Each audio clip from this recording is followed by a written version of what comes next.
आज की वीडियो में बात करने जा रहे हैं कि आईआईटी आईएसएम धनबाद के अंदर यहाँ पे जो वैकेंसी निकाली गई है नॉन टीचिंग पोस्ट के यहाँ पे, तो उसके लिए आपको बताने वाले हैं कौन कौन सी पोस्ट में यहाँ वैकेंसी निकाली गई है, क्या एजुकेशन क्वालिफिकेशन है, क्या एज लिमिट है, उसके अलावा देखिए क्या क्या सिलेक्शन प्रोसेस आपका रहने वाला है ज्वाइनिंग तक का।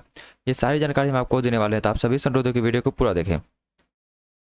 देखिए जैसा कि आप सभी को नजर आ रहा है कि देखिए हम IITISM.AC.in मतलब कि आईआईटी धनबाद के ऑफिशियल वेबसाइट के ऊपर आ गए यहाँ पे, जो कि यहाँ पे देखिए इंडियन माइंस इंस्टीट्यूट जो है उसके अंदर यहाँ पे वैकेंसी निकाला गया है। देखिए यहाँ पे आने के बाद आपको करना क्या है यहाँ पे, तो देखिए यहाँ पे नीचे थोड़ा हम स्क्रॉल करेंगे यहाँ पे वेबसाइट के ऊपर आने के बाद, तो यहाँ पे देखिए रिक्रूटमेंट आपको नजर आ रहा होगा IIT ISM, तो इसके ऊपर हम लोग क्लिक करेंगे। देखिए जैसे हम लोग इसके ऊपर क्लिक करेंगे तो यहाँ पे देखिए कुछ यहाँ पे special recruitment drive for faculty position non faculty position, तो हम लोग को नॉन फैकल्टी पोजीशन के ऊपर यहाँ पे क्लिक करेंगे तो यहाँ पे देखिए कुछ इस प्रकार से वैकेंसी यहाँ पे आपको नजर आएगी। देखिए सबसे पहले देखिए फैकल्टी का यहाँ पे निकाला गया है, तो advertisement for special recruitment drive for faculty position मतलब कि टीचर्स के यहाँ पे वैकेंसी निकाला गया है। देखिए इसके अंदर देखिए यहाँ से आप देखिए नोटिफिकेशन भी यहाँ से देखिए डाउनलोड कर सकते हैं, और देखिए रिमार्क में देखिए यहाँ पे लास्ट डेट आपको लिखा हुआ है कि कब तक आप यहाँ पे अप्लाई कर सकते हैं। जैसे देखिए उसी प्रकार से थोड़ा सा और नीचे स्क्रॉल करेंगे तो यहाँ पे देखिए नॉन फैकल्टी पोस्ट पे यहाँ पे देखिए advertisement for the post of, कौन कौन सी पोस्ट है वो हम यहाँ पे देखिए लिखा गया है। फिर यहाँ पे देखिए डिटेल यहाँ पे लिखा हुआ है, उसके फिर देखिए यहाँ पे लास्ट डेट आपको यहाँ पे लिखा गया है कि कब तक आपका लास्ट डेट है। तो लास्ट डेट आपका देखिए 8 अक्टूबर आपका 2023 आपका यहाँ पे लास्ट डेट है। तो चलिए हम नोटिस पे आपको चल के बताते हैं क्या क्या यहाँ पे देखिए। देखिए जैसा कि आपसे मिल रहा है देखिए हम ऑफिशियल नोटिफिकेशन के ऊपर आ गए हैं, थोड़ा सा जूम कर लेता हूँ इसको। चलिए ठीक है, ऊपर देखिए लिखा गया है आईआईटी आईएसएम देखिए धनबाद झारखंड। उसके बाद देखिए 8 सितंबर का यहाँ पे देखिए ये नोटिस है।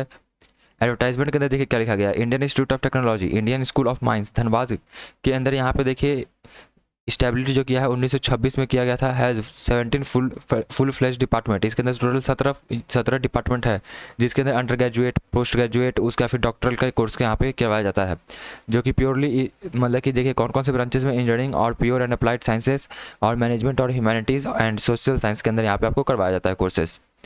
देखिए इसके अंदर थोड़ा सा और नीचे स्क्रॉल करते हैं तो यहाँ पे देखिए the institute invites application for, देखिए साफ साफ लिखा गया है इंस्टीट्यूट। देखिए यहाँ पे national for appointment on direct recruitment basis मतलब कि आपका ये जो सभी पोस्ट है ये परमानेंट पोस्ट है, कोई भी यहाँ पे देखिए आपका कॉन्ट्रेक्चुअल पोस्ट नहीं है, सारे परमानेंट पोस्ट यहाँ पे आपका निकाला गया है। चलिए उसका फिर देखिए कौन कौन से पोस्ट पे यहाँ पे देखिए सबसे पहले जूनियर असिस्टेंट का पोस्ट है यहाँ पे, जिसके अंदर जनरल के अंदर 17 सीट है, SC के अंदर 4 है, ST के अंदर 2 है, OBC के अंदर 8 है, EWS का एक भी सीट नहीं है यहाँ पे। टोटल मिला के यहाँ पे देखिए 31 सीट है यहाँ पे आपको है। अब बात करते हैं कितनी सैलरी मिलेगी, कितनी सैलरी यहाँ के बात करें तो level in the pay matrix, लेकिन लेवल 3 का आपका पे मैट्रिक्स है 7th पे के हिसाब से, तो मतलब 21,700 आपका बेसिक होगा। उसके अलावा बाकी अलाउंसेस जोड़ के आपको देखिए अप्रॉक्स यहाँ पे देखिए 35,000 तो यहाँ पे आपको मिलेगा आपको इन हैंड सैलरी। चलिए उसके फिर आगे चलते हैं यहाँ पे देखिए, तो अगला यहाँ पे दूसरा पोस्ट पे क्या है जूनियर टेक्नीशियन। जूनियर टेक्नीशियन के अंदर देखिए टोटल 13 पोस्ट यहाँ पे निकाला गया है, तो इसके अंदर देखिए कौन सा physics maths chemistry electrical computer ये सभी का एक एक पोस्ट दो पोस्ट यहाँ पे निकाला गया है, और कंप्यूटर के लिए 5 पोस्ट निकाला गया, और इन सभी का सैलरी भी देखिए लेवल 3 का ही है। उसका फिर बात किया है तो यहाँ पे जूनियर टेक्नीशियन मेडिकल का है, जूनियर टेक्नीशियन सिविल मेंटेनेंस का है, जूनियर टेक्नीशियन इलेक्ट्रिकल मेंटेनेंस का टोटल 7 सीट है। उसका फिर जूनियर कोचिंग असिस्टेंट का देखिए 4 सीट है, सैलरी सभी का सेम है आपका। चलिए उसका फिर बात करते हैं कोचिंग असिस्टेंट के, देखिए उसका फिर नीचे में यहाँ पे देखिए स्विमिंग का एक है, बास्केटबॉल का एक है, जिम इंस्ट्रक्टर का एक है, वेट लिफ्टिंग का एक है। देखिए उसके अलावा यहाँ पे देखिए UR OBC ST ST ये डिपेंड करता है ओवरऑल परफॉर्मेंस के कैंडिडेट के हिसाब से। चलिए उसके बाद बात करते हैं क्या एलिजिबिलिटी क्राइटेरिया है इसका, मतलब कि एजुकेशन क्वालिफिकेशन क्या है और एज लिमिट के बारे में क्या है वो। देखिए सबसे पहले जूनियर असिस्टेंट के बारे में बात किया है तो पे लेवल तो 3 है, मैंने आपको बता ही दिया। मैक्सिमम आपका 23 साल होना चाहिए और मिनिमम आपका 21 साल होना चाहिए। देखिए उसके फिर बात किया जाए तो यहाँ पे देखिए बैचलर डिग्री के बारे में बात किया जाए तो बैचलर डिग्री में आपका किसी भी स्ट्रीम से आपका बैचलर डिग्री हो या और कम से कम 55% मार्क्स आपका होना चाहिए। उसी के अलावा देखिए आपको यहाँ पे कंप्यूटर ऑफिस का एप्लीकेशन का आपको यहाँ पे जानकारी होना चाहिए, जैसे MS वर्ड MS एक्सेल उसका फिर पावर पॉइंट, और उसके अलावा जो भी आपका MS ऑफिस का जो रहता है वो।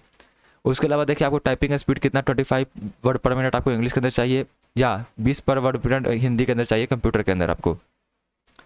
चलिए उसका फिर बात करते हैं अगला है जूनियर टेक्नीशियन का। जूनियर टेक्नीशियन के अंदर क्या मांगा जा रहा है, देखिए डिप्लोमा चाहिए आपको रेलिवेंट इंजीनियरिंग डिसिप्लिन के अंदर, जैसे कि ऊपर देखिए ऊपर मैं आपको बताता हूँ यहाँ पे और ऑफ 3 ईयर्स ड्यूरेशन, 3 साल का आपको जो डिप्लोमा होता है इंजीनियरिंग के अंदर वो आपको यहाँ पे चाहिए, उसके अंदर कम से कम 55% मार्क्स चाहिए आपको। देखिए और पॉलिटेक्निक या फिर इंस्टीट्यूट जो भी आपका यहाँ पर रिकॉग्नाइज्ड पॉलिटेक्निक या इंस्टीट्यूट से, या फिर आपने बीएससी डिग्री किया हुआ है रिलेवेंट सब्जेक्ट के अंदर कम से कम 55% मार्क्स के साथ विद 2 ईयर वर्किंग एक्सपीरियंस, 2 साल का अगर आपके पास वर्किंग एक्सपीरियंस है आफ्टर डिप्लोमा या फिर बीएससी के। इसके अलावा देखिए और क्या है, आईटीआई अगर आपने किया हुआ है तो उसके साथ आपको आईटीआई के साथ आपको रिलेट उस ट्रेड के हिसाब से आपको 5 साल का एक्सपीरियंस चाहिए उसके साथ। उसी के साथ आपको देखिए नॉलेज होना चाहिए, एमएस ऑफिस का आपके पास नॉलेज होना चाहिए।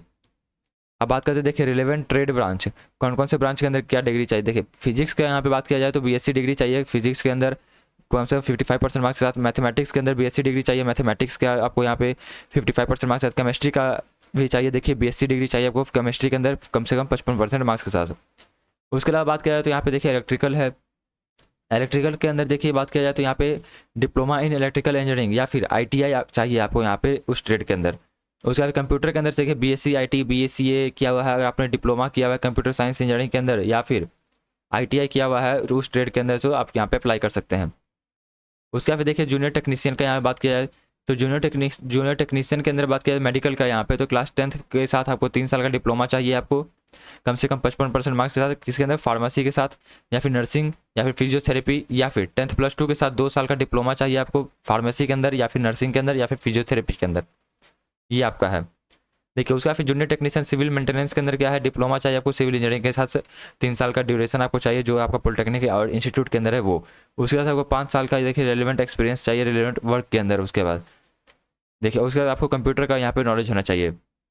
उसके बाद इलेक्ट्रिकल के अंदर तो देखिए जिस पोस्ट के यहाँ पे है तो अब डिप्लोमा चाहिए इलेक्ट्रिकल इंजीनियरिंग के अंदर यहाँ पे।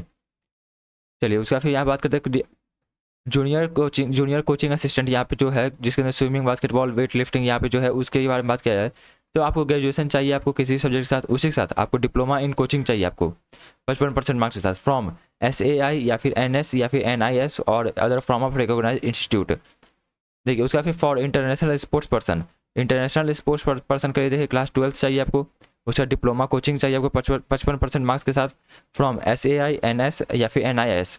देखिए उसका फिर पार्टिसिपेशन आपको कहाँ चाहिए, ओलंपिक गेम्स के अंदर चाहिए, senior world championship Asian games या फिर सीनियर एशियन गेम्स चैंपियनशिप, उसके कॉमनवेल्थ गेम के अंदर आप भाग लिए हुए हैं तो यहाँ पे अप्लाई कर सकते हैं, या फिर सीनियर कॉमनवेल्थ चैंपियनशिप के अंदर या फिर यूथ ओलंपिक के अंदर।